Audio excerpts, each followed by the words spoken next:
The room that wasn't there. When I moved into the old house on Elderwood Street, the real estate agent said it had character. I didn't know that was a euphemism for haunted as hell. It was cheap, isolated, and perfect for a writer like me who needed silence to focus. The house had 3 bedrooms, 2 bathrooms, a large attic, and a basement that smelled like mildew and secrets. I moved in mid-September. Autumn was just settling in, and the days were getting shorter. That's when the house began to reveal itself. It started with the knocking. Every night at exactly 3:03 a.m., I'd hear 3 knocks. Always 3. Sometimes from the walls, sometimes from the floorboards, once from the ceiling above my bed.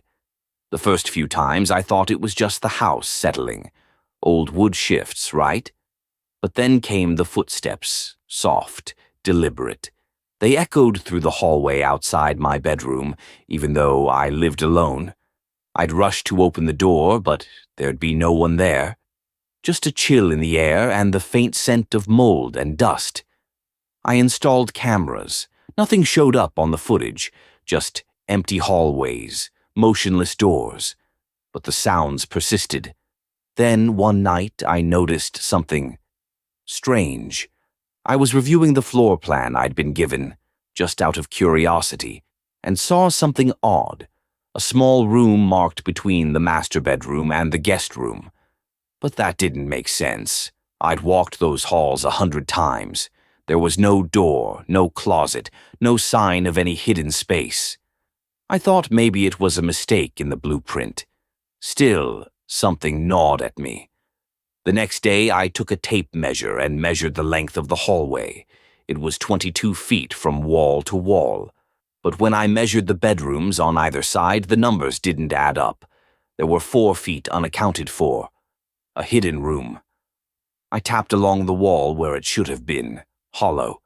My heart raced. I pressed my ear against it. Silence. Then, suddenly, the sound of something dragging, like cloth against wood. I jumped back. I spent the next few days researching the house's history. Nothing official, but I found whispers on old forums and archived local news pages. A missing girl in 1979, another in 1992. No signs of forced entry, no suspects, just gone. Both last seen near Elderwood Street. One article mentioned an odd smell reported by neighbors. Mildew and rot. I decided to break through the wall. It took hours, and I swore I was being watched the whole time. When the last chunk of plaster fell away, I found myself staring into a narrow room, just 4 feet wide and 10 feet long, completely sealed off. Inside was a small wooden chair, a broken lamp, and a child's doll missing its eyes. The air was stale and freezing. My breath came out in white puffs, despite the heater running in the rest of the house. On the far wall, something was scrawled in deep red letters. "You found me." I turned to leave, and the door was gone. I was back in the hallway. The wall I'd broken through was perfectly intact. No hole, no hidden room, just smooth, untouched drywall. My tools were gone, my camera too. It was like nothing had happened. But I remembered. I could still feel the chill in my bones. That night the knocking came again, but this time from inside the walls. Over the following weeks things escalated.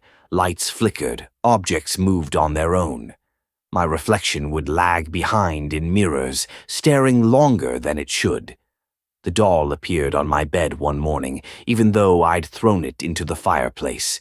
Its smile was wider now, its head tilted like it was listening. And then the dreams began. Every night I'd find myself in that narrow room again. The walls would pulse like breathing flesh. A figure stood in the corner, small, thin, with long black hair covering its face. It never moved, never spoke, but I could feel it watching me, waiting. I stopped sleeping. I boarded up the hallway. But that didn't help. I'd wake up to find the boards ripped off, splinters scattered across the floor. My door would be ajar. The doll would be closer. One night I woke to find red letters above my bed. You let me out. I don't leave the house anymore. I can't. Every time I try, I black out and wake up in that room. The real estate agent never existed. The listing is gone. It's like I was meant to come here, like the house chose me.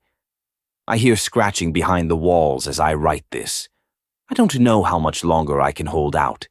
The figure in my dreams is getting closer. The doll is now on my desk, watching me type. If you're reading this, don't come to Elderwood Street. Don't go looking for hidden rooms. Some doors should stay closed, because once you find them, they find you back.